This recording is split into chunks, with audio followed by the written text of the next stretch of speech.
go. Hey, Daniel. How are you doing today? Hey, great to meet you. Great to be here. Yeah, great to meet I'm you as doing well. well. How are you? Oh, I'm really excited. I really love having these conversations, and I've been in particular looking forward to this one. So very excited. So first, starting with gratitude. Thank you so much for spending some time with us. I'm really excited to see where this goes. Thanks for an opportunity to talk about my favorite things and to hopefully spread a little bit of interest in these fascinating topics in the world. Yeah. And actually, speaking of fascinating topics, I was thinking before this interview, it's been a real blessing to chat with people and meet with people who are really passionate about a particular subject. I've been thinking about this concept of like passion or absorption a lot, and wondering like more and more about these phenomena of absorption or passion. And I was wondering if you'd be willing to kind of start us off as a framing device, like think back into the story of Daniel a little bit. Can you remember any like early experiences that were really gripping to you, like maybe as a young adult or an adolescent, something particularly gripping or absorbing, or just something that you remember back on that really kind of grabbed your attention or your passion? Can you remember anything like that?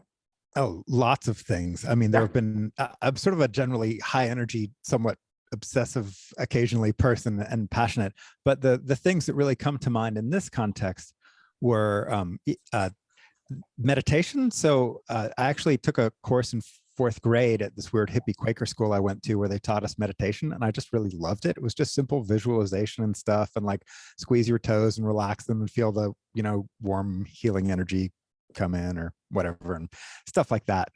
And I really liked those practices, and then used them a few years later to start trying to have better flying dreams. I had my first flying dream.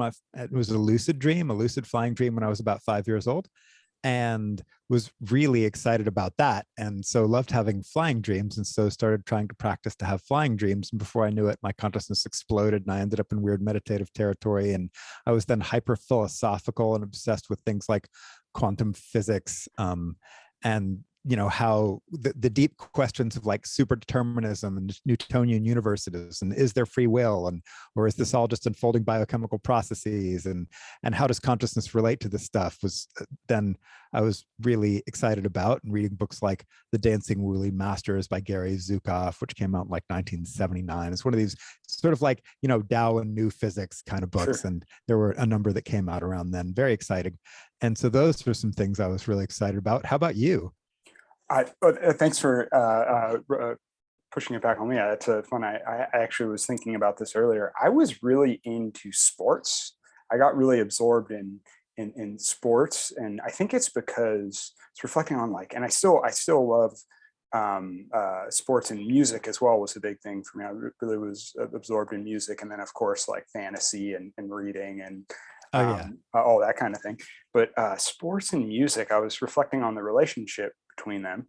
And there's this thing with like the relationship between structure and surprise that I think really fascinated me as a kid, and still fascinates me. So in a game like even chess, which was also something that absorbed me in sports, you have these boundaries, these rules, this structure, but then every once in a while there's this little delightful surprise that comes up, and I just find that to be absolutely delicious and fascinating. And as a kid, it expressed itself in sports and in story and in music.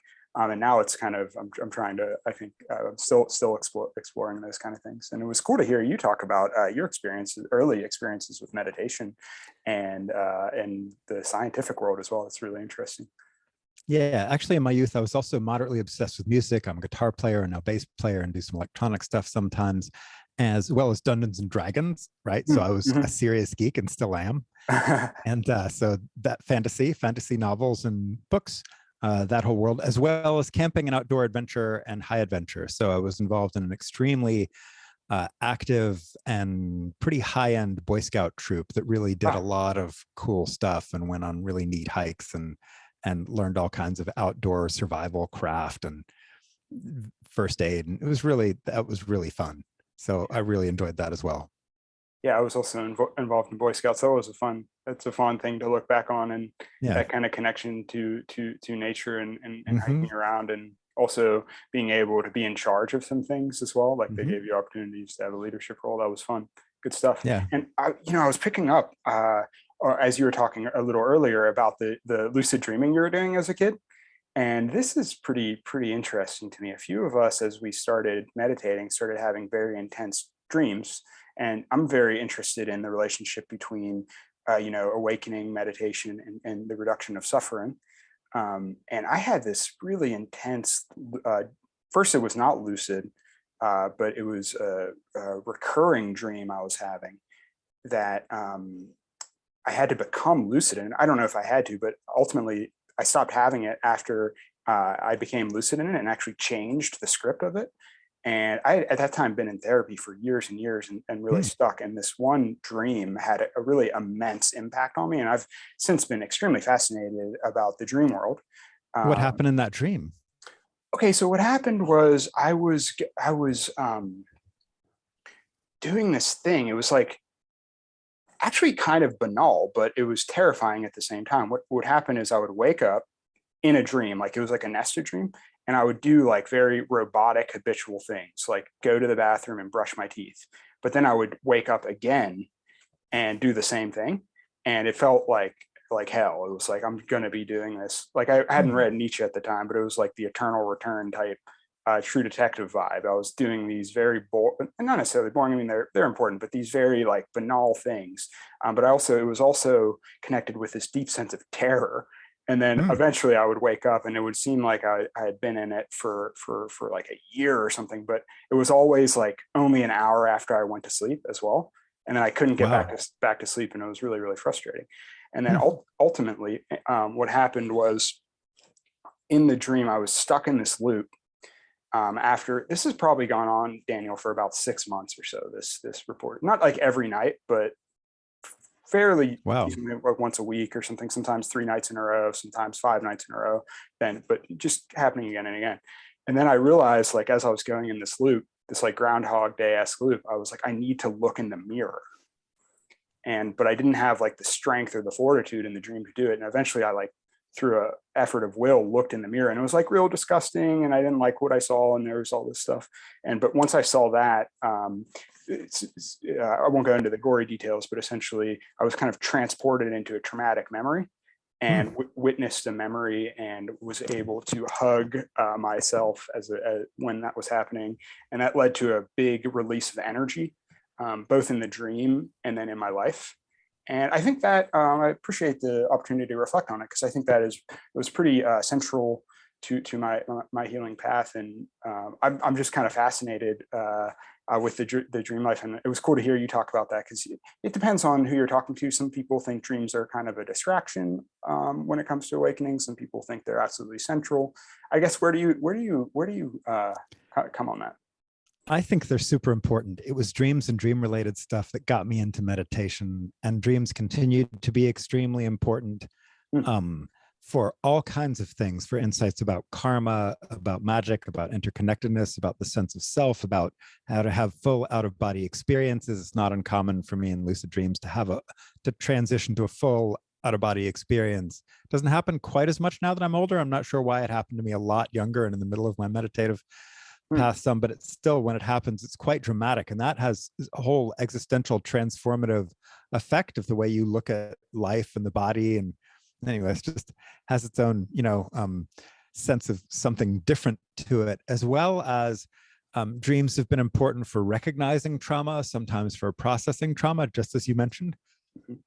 mhm, And yeah, they often will tell me things. I've had creative stuff that's come to me in dreams, music that's come to me in dreams, solutions to problems that has mm, come to me in dreams, insight into situations. Yeah, I just feel it's extremely important. And there are actually whole traditions based on this. Like there's a cool book by Tenzin Wangyal Rinpoche called The Tibetan Yogas of Dream and Sleep. And then there's another one by B. Alan Wallace, Dreaming Yourself Awake, oh, and cool. plenty of others, right? So, and actually, I also, if people like this kind of stuff and like out of body stuff, there's a very cool book called Traveling by Alan Guiden, Mm, which I actually found online in the 90s, I think, or early 2000s. It was online as a PDF, and now it's available as a book through Eon Books. And yeah, it's really fun. So if people like these kinds of things, I think it's a very interesting and important part of the path for those people who are wired to be dreamers. Not Mm, everybody is, mm. right? So for example, my grandmother actually dreamed in words. She didn't dream in images or pictures or full Interesting. on. It was like someone was telling a story until actually she got Parkinson's and then went on uh, what, levodopa or carbidopa, something like that. She started having vivid nightmares. She had never Wow. had a visual dream in her entire life until she was like in her 70s or 80s or something. Mm. Strange. Anyway, Yeah, that's so very interesting. yeah. Oh, wow. Thank you for those suggestions and sharing your experiences with dreams as well. And like giving me that I feel encouraged to like really explore that aspect of my life, because I feel like, yeah, first of all, I love it and I feel like I get some success from it. You're like, so you wrote this amazing book that was extremely influential on me, called Mastering the Core Teachings of the Buddha, which is quite the tome and quite Yeah, incredible. that's a copy of it there, the hardcover version. Yeah, it's 320,000 words, 600 big pages in small type. Yeah, it's a hog. It's big, but it's also laid out in each kind of sections or part seems to stand alone. Like you could just take one part as it's relevant. Right? That's at least how I've experienced it. I actually happened to, when I found it, really was interested in the morality part, which you start with. Very And important. And end with. yeah, yeah, and maybe we could circle back to mastering the core teachings of the Buddha in a second. But I was just thinking of your ability to put things in kind of a framework, and know when, like you said, like for example, when dreams are very effective for processing trauma. What do you, Sometimes yeah, or they can be. They can be. can be. They can Yeah, also be traumatic. I've had some traumatic dreams as well. So both. yeah, yeah. It's so interesting. Like, what I guess the question that's coming up for me is, it seems that, and why your book was so, it felt liberating to me, is it seems like as I find different expressions of teachings, um, certain teachings are really good at pointing out, the traps of other practices, and and I see them clearly, but they also can seem to kind of devalue those practices as a whole. Um, so let me give some more context. So we talked a little bit before we were chatting about this group that I'm involved in, and we have many different perspectives. And right now, there's a tension in our group between kind of the modern direct path, kind of Western non-dualism, and kind of the stuff that I associate you with. I'm sorry if this is too general, but like progressive insight, like that there's discrete stages of meditation attainments, and we can kind of diagnose where we're at any given moment. First of all, is that fair to It's say that sort about of you? fair. I mean, it depends on the person. So this is where I think by way of person, if you read the old text, they're constantly talking about suitable practices for various individuals, and you find that in plenty of traditions. And so, like, there are places in the book where I talk about very, very direct methods, and there are Mm, places where I talk about very progressive methods, and the pros and cons of each of those. You know, different people at different times may get different benefits out of these various systems. And it's not uncommon for me when someone comes to me and they're really obsessed with some progressive system to refer them to like sort of what I call pop Dzogchen or pop Mahamudra or uh-huh, pop Vedanta, which is about, this open luminous immediacy of mm, timeless transience or whatever.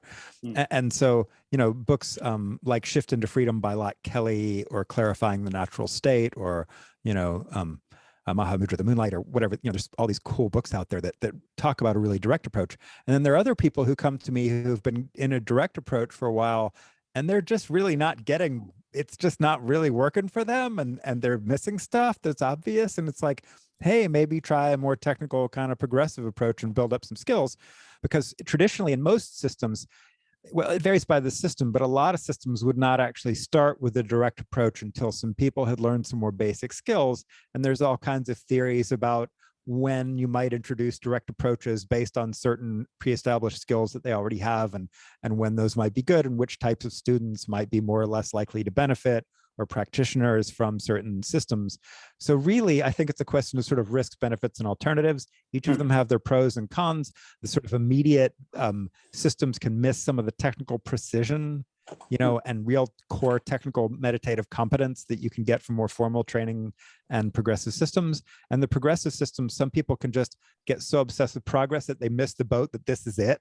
And it's still it, and this is still the thing right now, right? And they totally get so future-minded and comparative and competitive or whatever, judgmental, that they totally miss that. But both of them can be subject to sort of a zealous judgmentalism if you're not careful, which is obviously not helpful.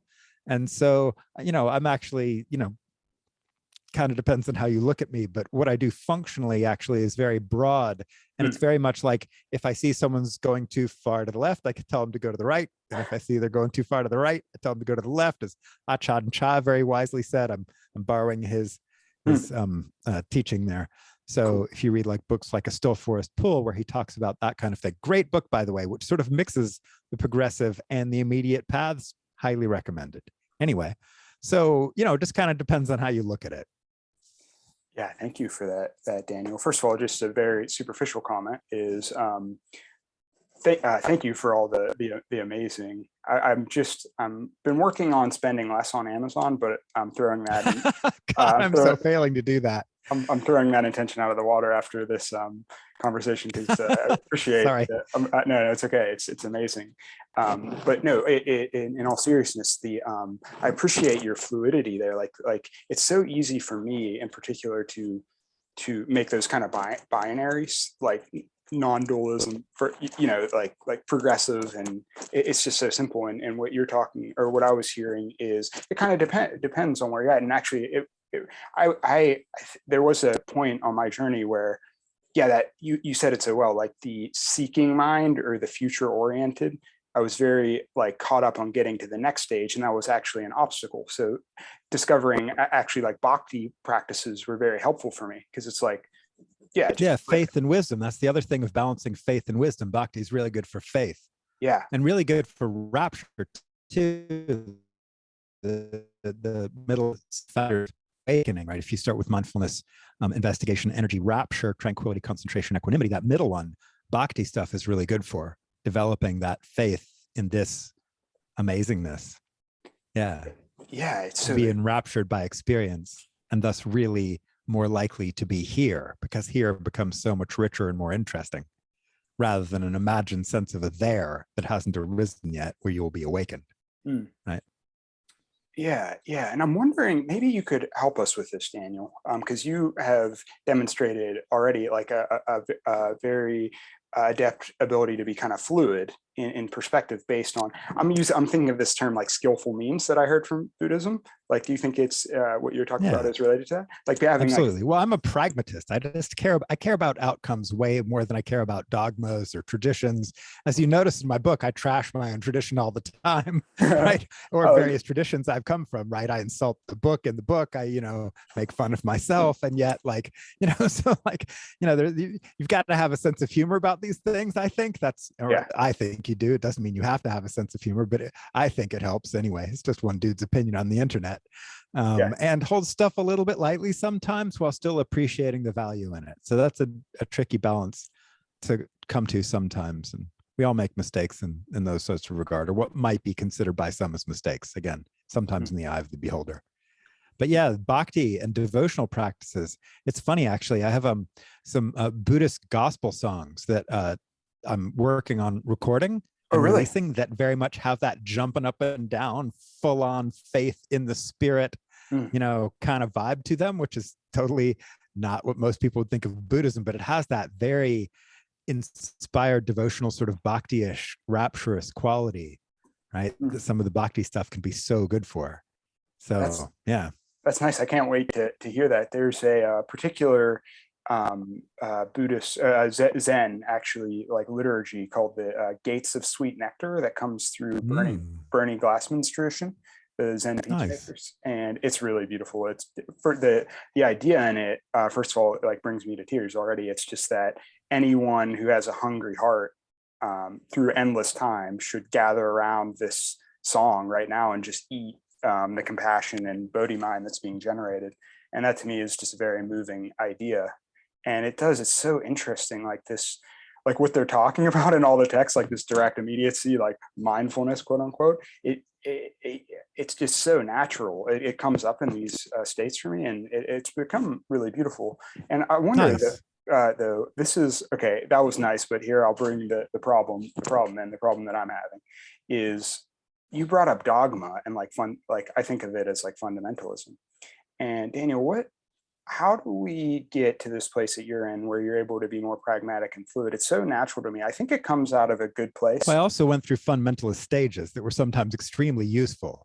So, like, I don't mean Interesting. to entirely knock fundamentalist stages, Mm, right? There is something to be said for just unbridled faith in a tradition that has no doubt, no mm, uncertainty, no sense of holding back.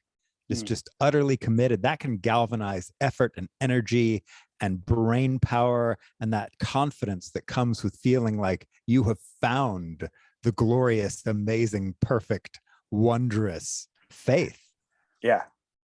right? Obviously, that's intoxicatingly, deliciously, amazingly, Mm, sometimes very galvanizing, sometimes very skillful, mm, right? And I actually think that one of the reasons that people in the East generally make vastly faster progress than people in the West in their traditions that they grew up in, like when they go on meditation retreats and stuff and are just way less sort of full of doubt and questioning and neurosis and stuff, is mm. that faith just kind of blows all that stuff away.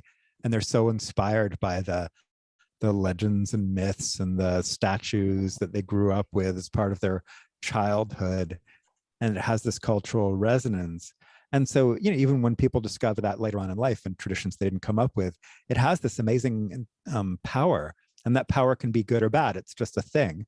It Mm. can have its risks, benefits, and alternatives. The risks are zealous dogmatism, disparaging others, and Right. maybe not switching or adding some different techniques when really they might help you that your tradition doesn't do as well, and all those kinds of problems. But the benefits are also extremely clear to anybody who's ever felt them, which is amazing galvanizing of power and unification of mind and purpose, and that of being on the right path, which just can bring so much happiness and joy and community. And so, it's just risk, benefits, and alternatives. And then the alternatives are, something else, some Mm, hybrid solution, some perennialism, some mm. mixed tradition, some reform or modification or whatever, and each has their pros and cons, and those pros and cons may change at different phases of our lives in practice, Yeah. right? So this may be an ongoing journey where, again, I went through my sort of fundamentalisty phases, but Mm, long in the mid 90s ish. Luckily I had teachers who even sort of inspired as they were less fundamentalist than some, but still, like, I had something of that quality, that zealousness, that, oh, everyone should do this. This is absolutely incredible. Oh my God, this is the best tradition. It's so effective. Like, I've been there. I get it. yeah. It's cool. I Uh, can still sometimes find myself there because I have such reverence and respect for the things that helped me. Of course I do. And the people and the mm. teachings, right? There's a special place in my heart for them. Of course there is. That's just natural. And yet there's a way to be broader than that and really try to meet people where they are with what they need and want. I don't know if that was helpful, but I think it was extremely helpful.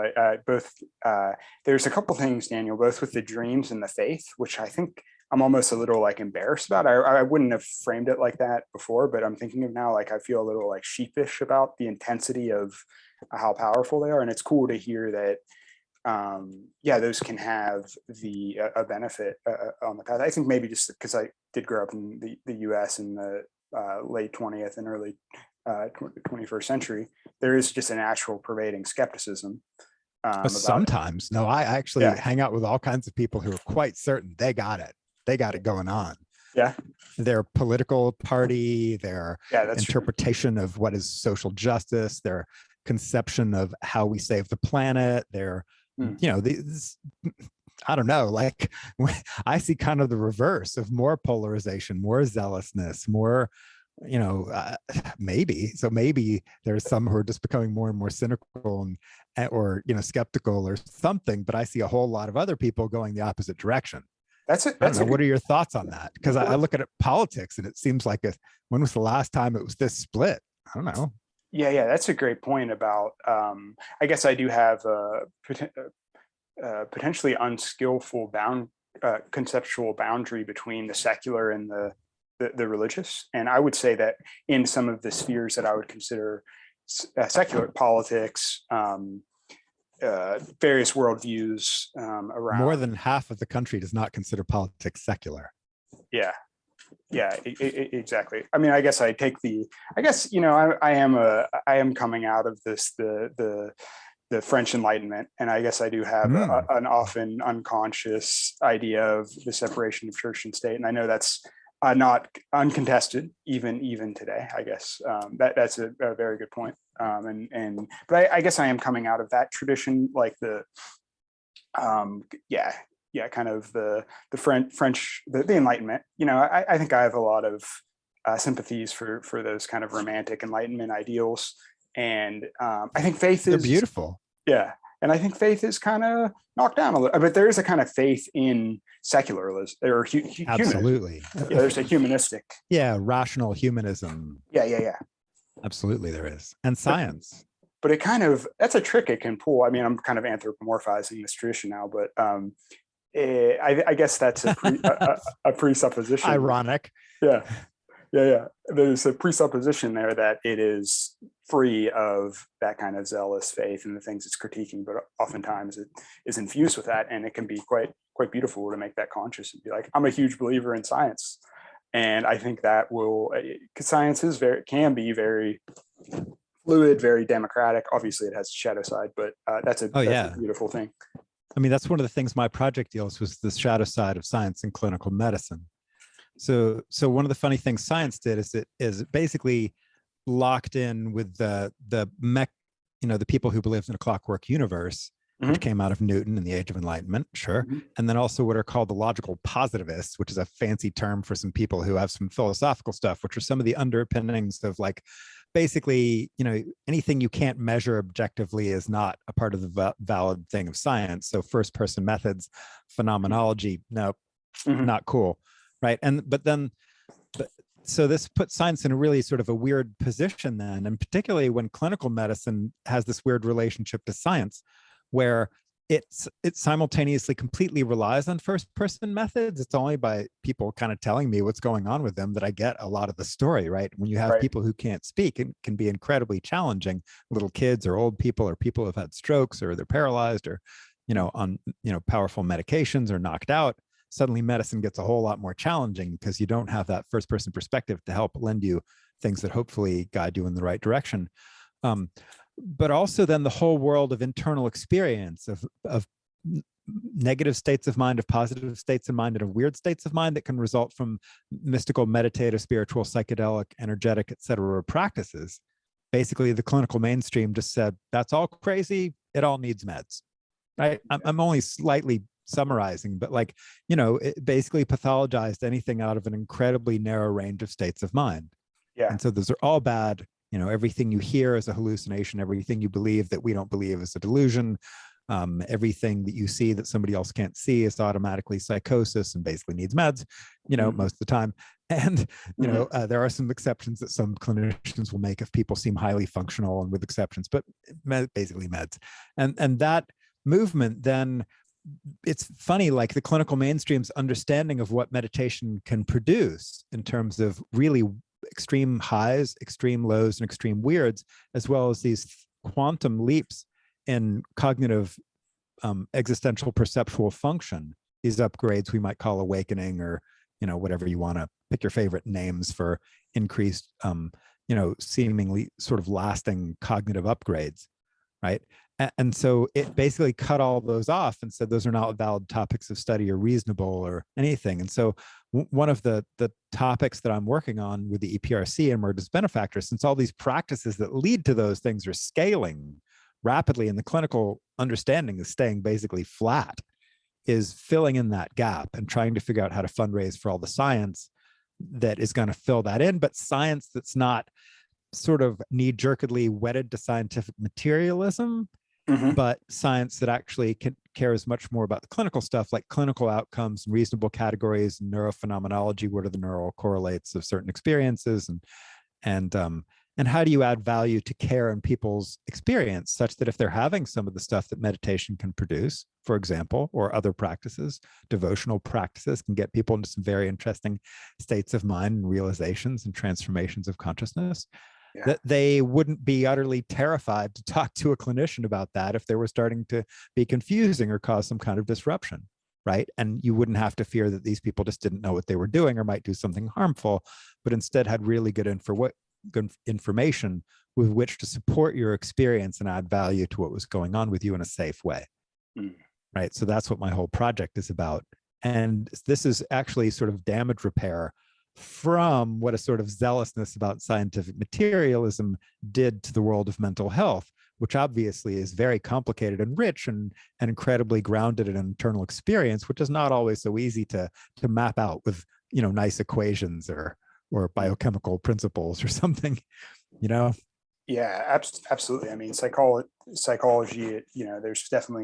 there's a lot of behaviorism in it. It's just almost like the psyche is complicated, so let's just ignore it. And I think you talked about some of the pitfalls of that kind of that simplistic reduction I just gave of that mentality of not paying attention to these things and even pathologizing them, even worse, like outside Yeah. of And when they don't need to, when there's not, and maybe utterly failing to recognize potential growth and transformative opportunities in some of these stages, if they might be handled a different way or conceptualized a different way, and really failing to be medically ethical about having real informed consent and patient autonomy, and having an ability to discuss the risks, benefits, and alternatives of not only, meds versus not meds, management strategies, but even diagnostic strategies and even underlying conceptual frameworks, yeah. right, of how you conceptualize sort of what these things may be, right, what these experiences are. And there may be,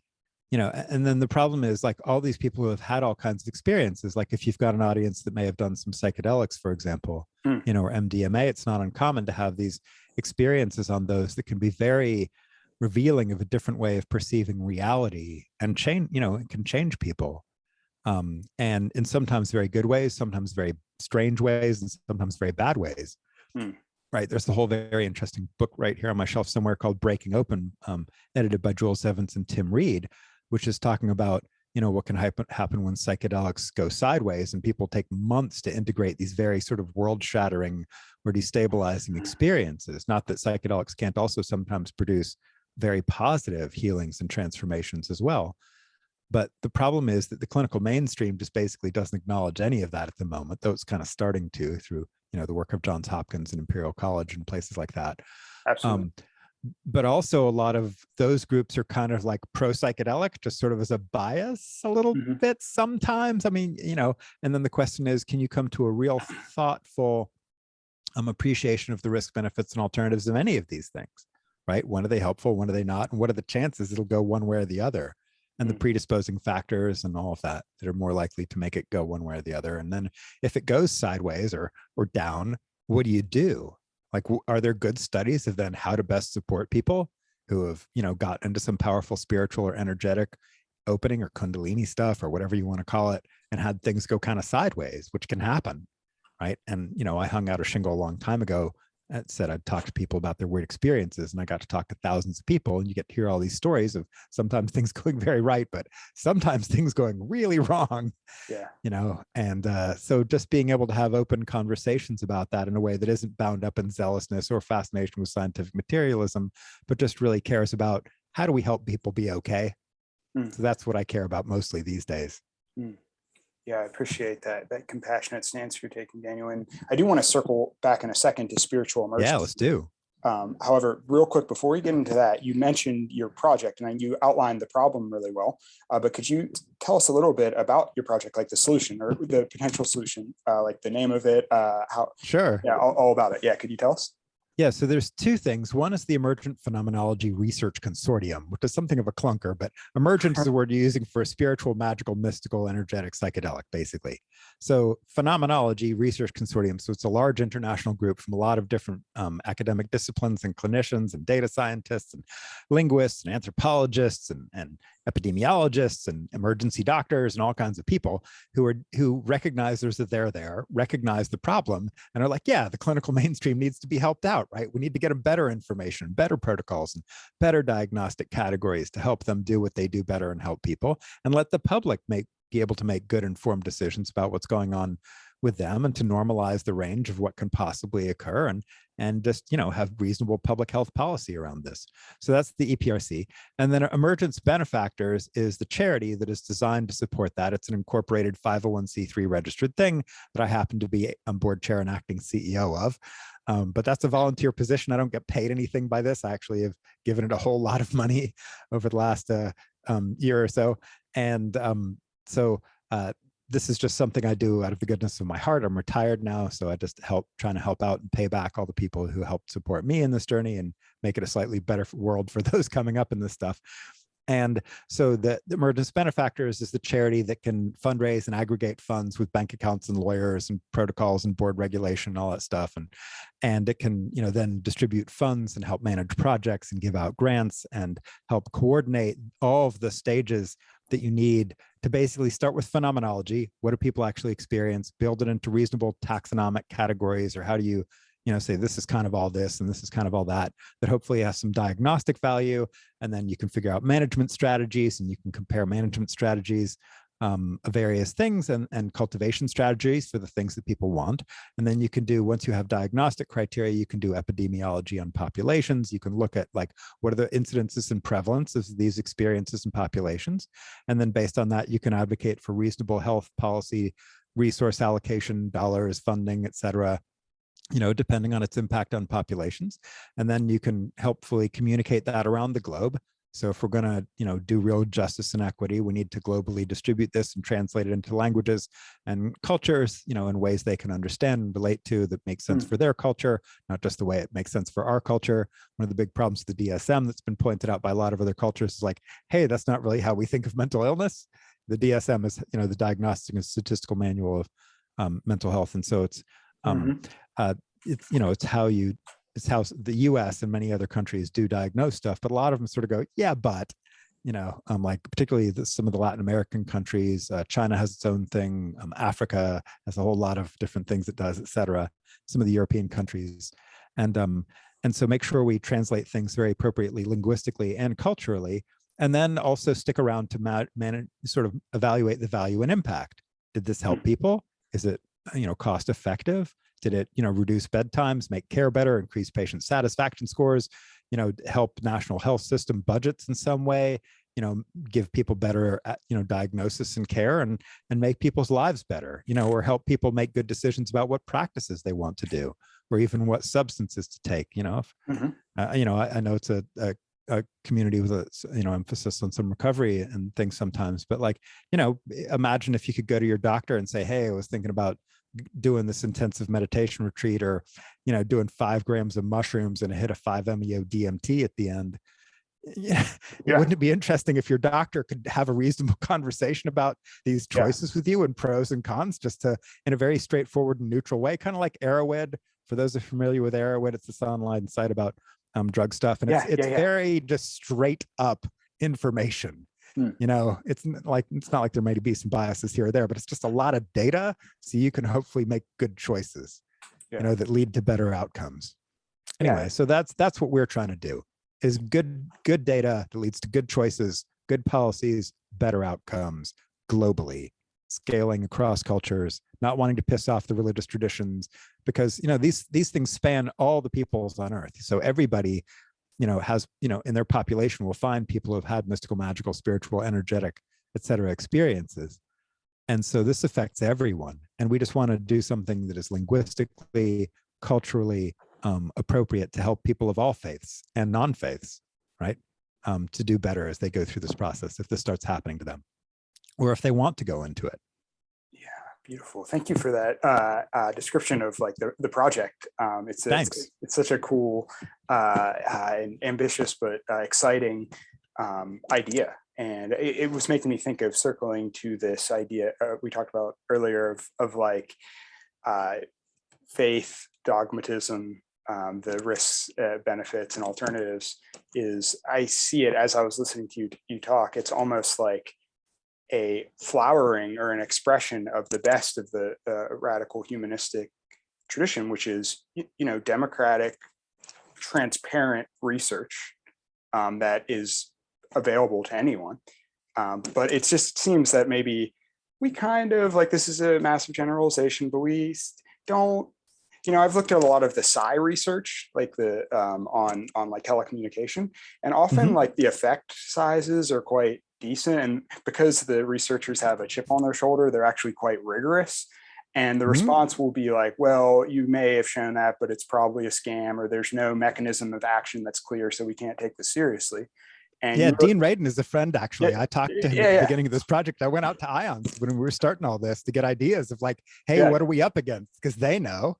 They've been dealing with how to deal with these issues for a long time. And I wanted to get his advice as someone who had been doing this longer than me and doing it well. His books are fascinating, and the work out they do is fascinating. But yeah, you run into the same issues again and again. We do have this notion, though, that clinical evidence quality will reach people in a way that some of the other stuff won't. And we're not actually so interested in what is real, but we're more interested in what is helpful. That may sound like a funny distinction. Like, I don't really know what a migraine is. I've never had one. I don't have any experience with migraines personally, though I took care of thousands of people with migraines. And I never had to ask them, are the wiggly lines you seeing real or not real? It just helped me as clinical data that's, it's probably a migraine. They're seeing these weird wiggly lines like they see when they have migraines. That's okay, cool. Yeah. And so the question wasn't like, is that real or not? The question is, someone presents to me, this is what's going on with them. How do I add value to their care here today? Like in a way they feel good about and go, yep, that helps me. Thank you, doctor. That's what we're interested in. And so it's not so interesting to me as like, is energy real? Is consciousness primary? Like, is it all divine love? Or is it all just unfolding, causal particles and quantum effects? Yeah. I don't care. Like, I've never asked those questions in a clinical setting, and so most people actually probably just care like, hey, am I going to be okay? Am I going to get benefit from this? Is this going to work well for me? Is this going to meet with my life goals? Is this going to fit with my lifestyle? Is this going to transform me in ways that I end up going, yeah, that was good, or like, wow, when that thing started to go bad, like, hey, did that help me? Yeah, it did. Great. So we can actually avoid a lot of the questions that have split religious traditions and split the scientists and split, psi versus non-psi. You actually don't have to do that. You don't have to. I mean, it's fun. It's interesting to see psi is real, not real, whatever.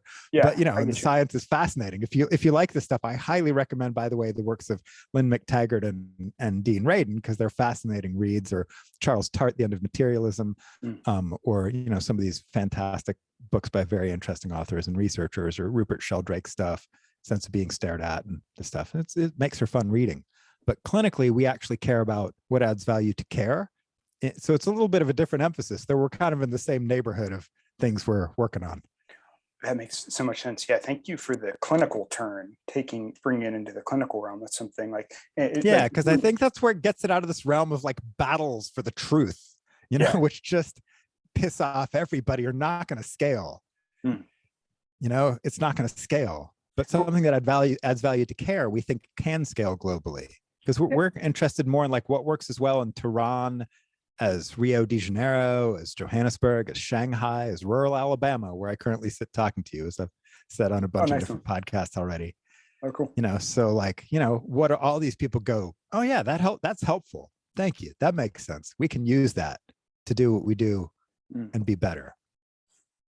Yeah, it might be a messy distinction, but almost like a heart thing. Like we all want generally to have less suffering, more peace, or more something like that. Something in that ballpark, and that's cool that you're bringing it to that. And maybe we can same thread, but flip a little bit. So the clinical question, spiritual emergency, and so this is something I'm extremely passionate about, because there's a whole tradition. I think I've heard you unpack it before, but It's not because we are in the psychological realm, the DSM world, the Western therapeutic world.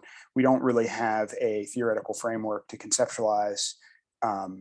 Okay, I'm meditating, and something seemingly horrible happens.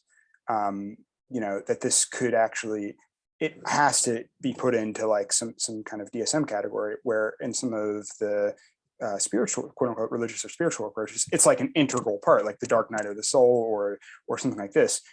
Some of the traditions, yeah. Yeah. Actually, many of the traditions describe this in some form or fashion and relate to it differently. Some think it's very beneficial and necessary.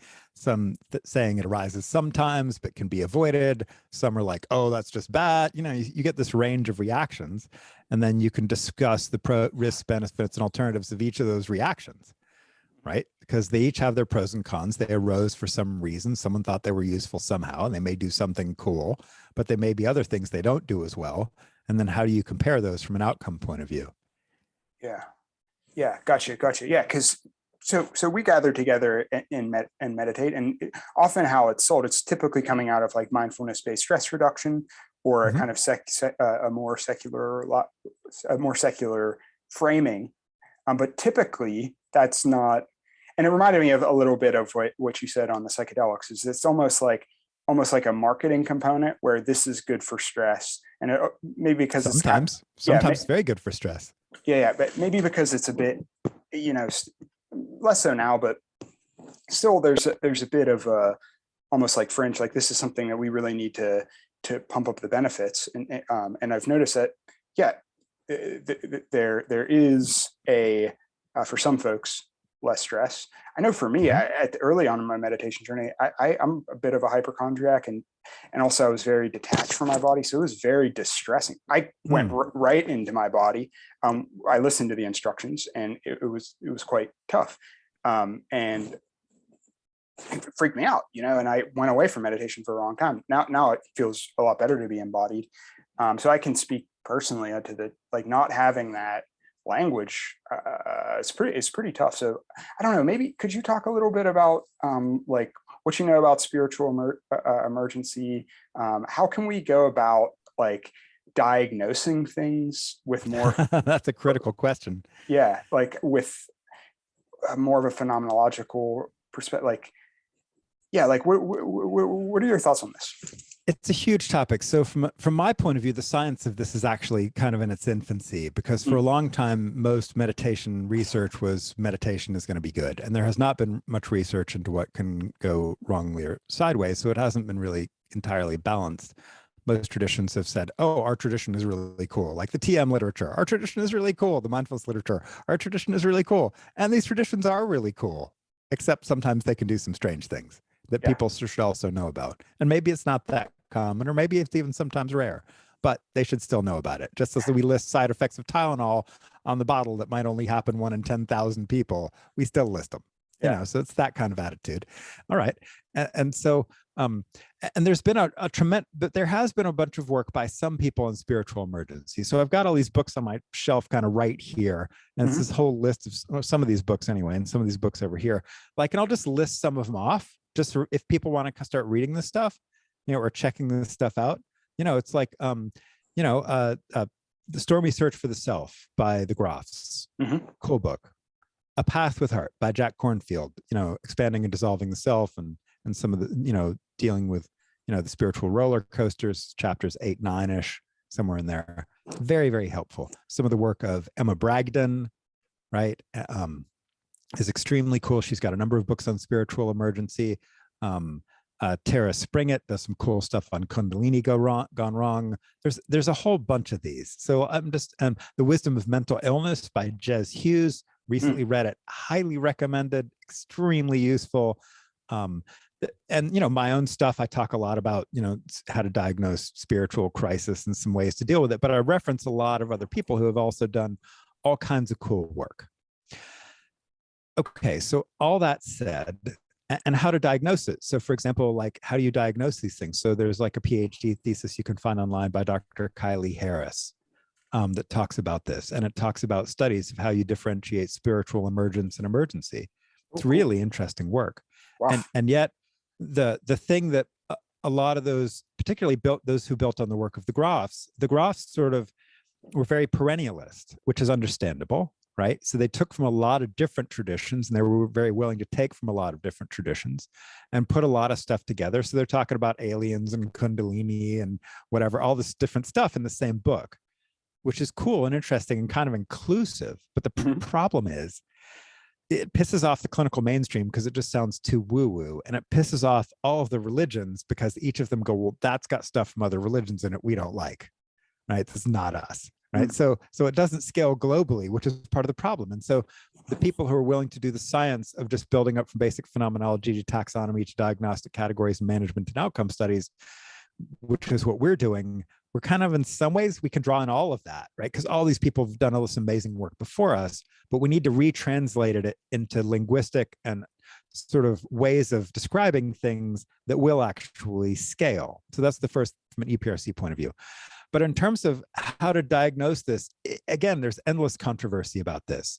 And you've got people who, like David Lukoff, this brilliant guy who I met at the beginning of this project, who actually got a little bit into the DSM with Francis Liu and Robert Turner. And basically they said, hey, maybe if you're having weird stuff and you're not otherwise dysfunctional and your religious tradition thinks that might be normal, maybe that's not mental illness. This is a massive change in the early 90s that they got into the DSM. Nice. Huge upgrade. Yeah.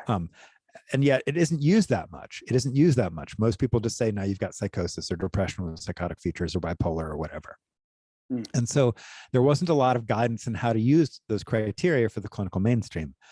And so what we're left with is this very strange system where a whole bunch of people have done a whole lot of work with a whole lot of drawing on a whole lot of ancient traditions and a whole lot of mixed together perennialist language, which is cool in its way, that if you're willing to be perennialist and draw from a lot of traditions, might work really well for you. And I can just recommend their tech, like how to ground down, how to come up if you're feeling down, how to ground in the body, if grounding in the body gets you out of your head, how to get out of the body, like books like Trauma Sensitive Mindfulness by David Treleaven with Willoughby Britton, which I actually recommend you read, because a lot of people in the drug recovery world are going to have trauma, right? So there's this obvious correlation with trauma and substance addiction and abuse, right? This is a straightforward correlation. Not everybody, but a lot of people. Many. Right. And so then a book like Trauma Sensitive Mindfulness, which is like, hey, sometimes you can find triggers in your body. It kind of builds on the books like The Body Keeps the Score. And, that say, hey, you might have triggers in your body in places when you go there, that a lot of traumatic stuff might come up that might throw you into some not very skillful states of mind. Right. And so that might have happened to you. I don't know if when you suddenly went into your body with instructions, found something there that were like, oh, nope. And so there's a lot of cool tech out there, just kind of depending on your religious inclinations. However, if you're coming from a specific religion, nearly all of the religions have some kind of tech for dealing with this if you go looking around. So there's a bunch of interesting tech in, Catholic mysticism. You could look at like The Graces of Interior Prayer by Poulain or St. John of the Cross, or, The Interior Castle, or some cool mystical books on this kind of stuff. If you're coming from Buddhism, there's all kinds of cool tech I would recommend my book, of course, but it also references all kinds of other books, that are not, from all kinds of different traditions.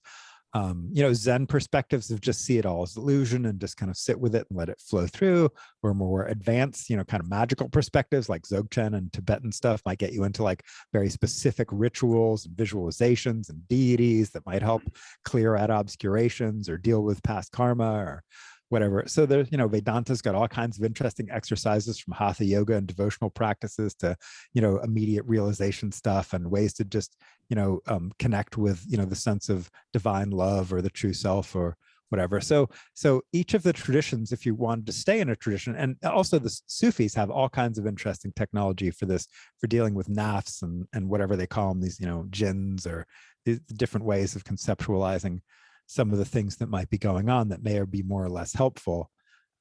So that was kind of a long scattergun of approaches. I don't know if any of you might be helpful, just resources, because it's a long topic. I can literally talk for hours about it. So I wanted, instead of like launching into that, just like, hey, no, go to some of the sources, because they do this pretty well, and talk about the options. Yeah. Wonderful. Absolutely amazing. Thank you for that. And I appreciate something that seems a bit kind of thematic to this conversation is this very interesting relationship. Like you were talking about the Groff's work, and it's very perennialist, and it goes from like aliens to astrology all the way through the gamut. And Freudian stuff. It just brings in whatever it wanted to bring in. It's cool that way, right? And that's cool. And that's cool. And you have an ability, it seems, to because you also were able to give a long list of different traditions and how so that and so there's a pluralism in your work, but then there's also this ability to have fidelity to a particular tradition and get the juice out of it for that reason. And I was wondering, in that, even though we just had this great conversation about, maybe being accessible to the clinical mainstream, I was wondering if we could take a sharp left turn and go into magic for the last part of our conversation. Yeah, what the heck? Sure, let's do. Okay, so a couple bridges to that is, first of all, like the Groffs.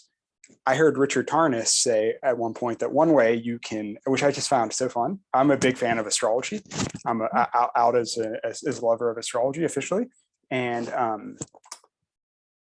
Tarnas said that him and Groff figured out that one of the best ways to avoid bad trips was to look at the transits. And that was the best way that Groff, according to Richard Tarnas, in an interview, that was the best way that he figured out, like, oh, don't take it if, Saturn is in the 10th house, or, make sure blah, blah, blah. I don't know what the exact elections were, but so that's one left turn. And then second, more concretely, spiritual emergency and magic. I really began my contemplative practice with the Golden Dawn, Western esoteric tradition, and I had and through the lens of chaos magic. So this is why I wanted to bring this up, because I think chaos magic. I'm curious what you think of it. They had I forget which author, I don't know if it was Peter J. Carroll or it may have been him, or if it was someone else in that tradition, but they said, have a hat and write as many religions and practices as you can, and then pick out of that hat, and then for 6 months completely devote yourself to that and forget everything else. But after 6 months, no matter what, make an agreement now that you will leave that tradition and go to the next one in 6 months. And I had selected the Golden Dawn first and got really into it, and actually did the middle pillar ritual. That's a cool one. Yeah, and it was quite profound, but I did have a really tough Kundalini experience from it. I think it's very, there's white lights, going up and down the, infinite space or whatever. It's very, it's a straight up Kundalini-ish evocation-ish sort of ritual, right? That's, yeah, of course. Yeah, so that makes sense. The visualizations are classic. And I almost feel that those ones, like a lot of, I don't know if you agree with this, but the Western esoteric tradition, a lot of that stuff is, it is a cult, I guess, for a reason. A lot of that stuff, that just really transported me. I had a difficult time with it, but got through it. I was fortunate at the time. I was living right near Puerto Rico, and there's this sweet ayahuasca shaman who's like, man, you really have to learn grounding. Like you are. And he just gave me some very simple, like, put your feet in the sand and sit there for 20 minutes. Yeah. And it was really, really helpful. But anyways, so magic, like astrology, I've heard you talking more about your background with Western esotericism. How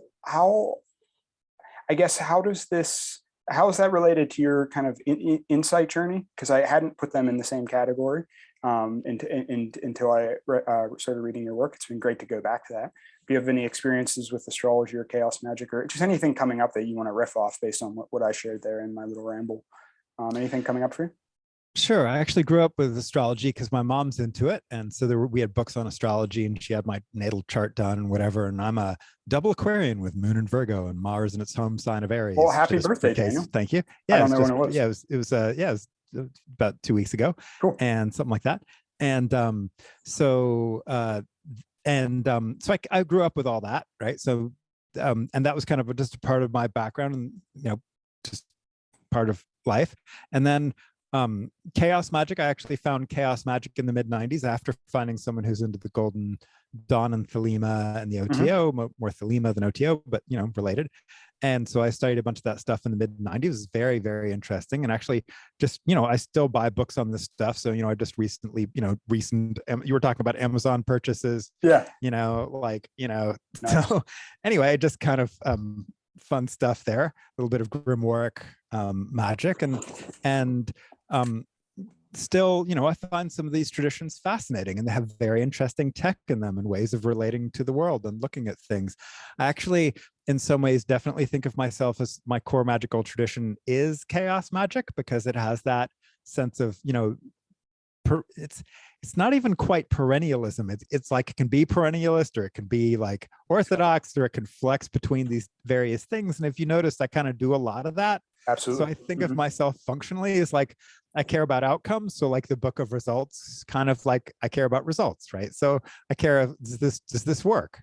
More than I care about what the things are. So I think of myself as an ontologically agnostic, empirical pragmatist, meaning I hold my statements of belief very lightly, because I wouldn't know how to prove them anyway. And then empirically, in my experience, like to validate through repetition, the other meaning of the word empirical, things that just add value, right? Things that are useful. So empirical, ontologically agnostic pragmatist.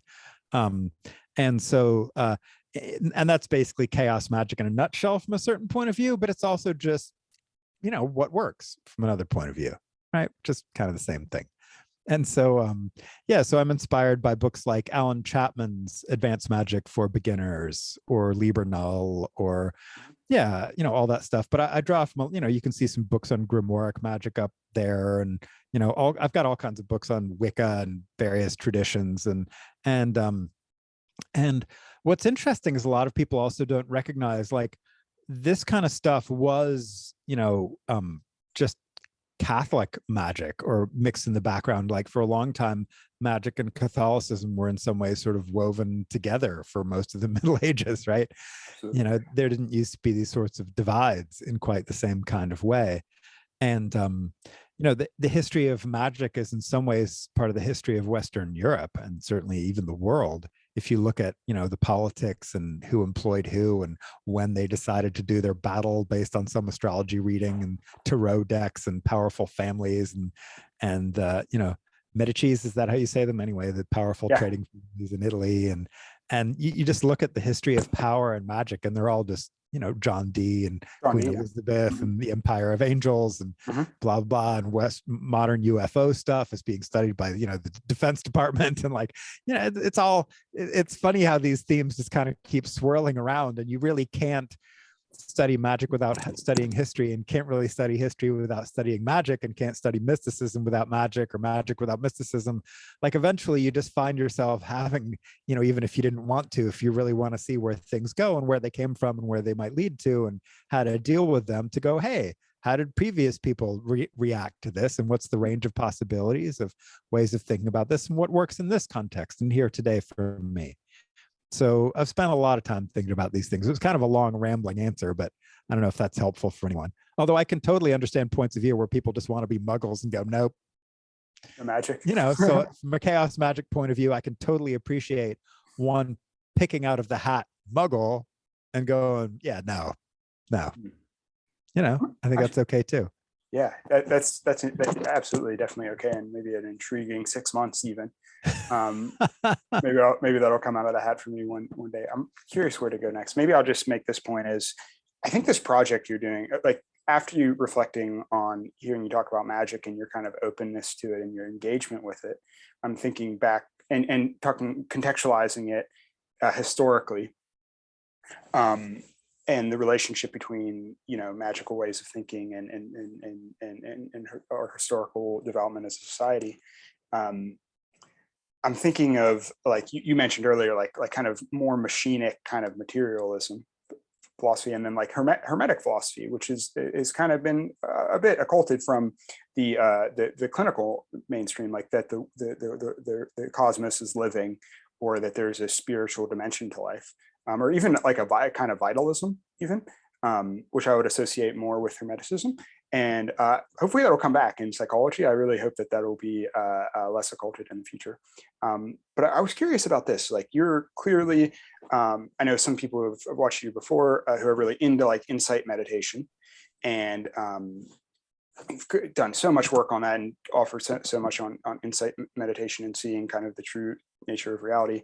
And as people look into insight maps, you'll find Daniel's work and kind of personal phenomenological work and your writing like very advanced on that, and that's really cool. And then now you're talking about magic, so I'm curious, like what does this might be too personal, maybe just talking generally, but as someone who has some attainments on the meditation path and has seen life for what it is more clearly than some others, like what are the kind of intention, like while you're shaping magical intentions, like what are you like looking for, like why do you think that like something like Solomonic magic or the Arbitel, like what do you find like do you find yourself doing spells, or like what are the things you're kind of or is it more intellectual curiosity? It's a fascinating mix of these things. I actually have a pretty nervous relationship to the whole world of command and control. I bind thee, demon, to my Uh-huh. will. Yeah. That's some karmically really, really complicated stuff. Mm. But it's not like you couldn't imagine situations in which it might not be useful to have that somewhere back there in the toolkit. But also, Good point. there are all kinds of other interesting perspectives you can get on this. Like a lot of the demons and what I call the list demons, you know, they have all these interesting attributes. Like, they're kind of mean, but they might help you find treasure or something. Mm. They have this sort of weird complexity about them that is more, sort of multi-dimensional. And even just sort of when you look at that from a meta perspective, like, hey, this politician who I generally really disagree with, but they get this thing right about crypto, or something. I found myself some months ago agreeing with two politicians that I generally loathe, utterly agreeing with them about stuff about COVID and crypto just a few Wow. months ago. And I was like, nope, in this case, I think they're right. And so I think the Cool. list demons and just thinking about how one might relate to this, is because all Solomonic traditions are coming out of the love of God and a wanting to save souls Mm. and a wanting to do good in the world and this sort of love of Jesus and all this stuff, right? It's this very interesting thing. And you can see that they're nuanced and there's a lot of different possible lessons to be learned from the ways that they relate to things. And yet they, have this sort of imperialist, command and controlish kind of thing. But um, they also treat the entities with this sort of sense of respect for their power and knowledge and capabilities and something in some way. So I think even if you're just sort of looking at it for allegory of how to relate to people or powerful institutions or entities and stuff, there might be something to learn from the fact that a lot of these things are not black and white, Mm. right? That they may have value, that there may be something in their perspective, their capabilities that might be useful, even if you can learn to deal with their downsides and put up maybe strong barriers. The lesson of being able to set strong barriers and say no, right? Or ask for what you want. I mean, there's some interesting psychological lessons you can look through the Solomonic magic books.